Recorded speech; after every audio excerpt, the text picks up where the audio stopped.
Green screen video වලින් මේ වගේ ටික්ටොක් හදාගන්න ඔයාලත් කැමතිද? එහෙනම් මේ වීඩියෝ එකෙන් ග්‍රීන් ස්ක්‍රීන් එක රිමූව් කරගෙන වීඩියෝ එක එඩිට් කරගන්නේ කොහොමද කියලා බලමු. ඉතින් guys, let's go to video.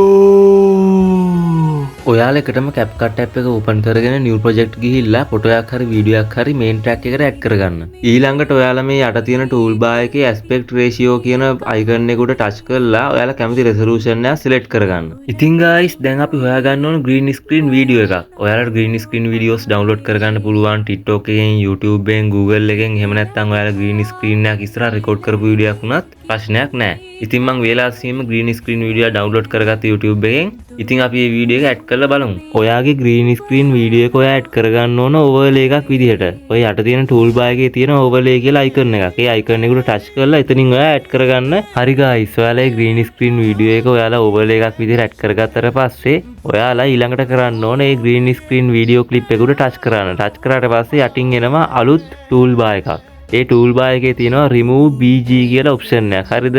අන්න ඒ icon එකට touch කරන්න. ඊළඟට open වෙනවා guys අලුත් toolbar එකක්. ඒ toolbar එකේ දකුණු අත පැත්තේ කොනේම තියෙනවා chroma key කියලා icon එකක්. අන්න ඒ icon එකට touch කරාට පස්සේ එනවා පොඩි මේ aim එකක් වගේ එකක් රවුමකුයි මැද තිතකුයි. හරිද?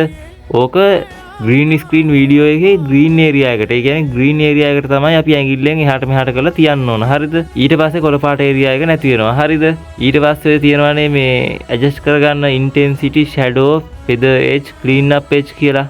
ඔන්නේ option හතරෙන් අපි adjust කරගෙන කොළ පාට කෑලි නැති වෙන්නම adjust කරගන්න ඕන. හරිද? වටේ outline එකේ කොළ පාට තියෙන්න බෑ. හරිද? ඒව හොඳට clean වෙන්න ඔය දීලා තියෙන option හතරෙන් අපි එහාට මෙහාට කරලා adjust කරගන්න ඕන. හරිද? adjust කරගත්තාට පස්සේ උඩ තියෙන ටික් එකක් අන්නේ ටික් එක දීලා වැඩේ save කරගන්න. ඉතින් guys, ඔන්න ඔය විදිහට තමයි green screen video clip එකක green area එක remove කරලා අපිට අවශ්‍ය කොටස editing වලට ගන්නෙ. එහෙනම් මගේ රත්තරන් යාළුවනේ, මේ වීඩියෝ එක හොඳයි නම් මේ වීඩියෝ එක like කරන්න, comment කරන්න, share කරන්න. මේ වගේ වටින videos හැමදාම බලන්න. අපිව follow කරන් යන්නත් අමතක කරන්න එපා.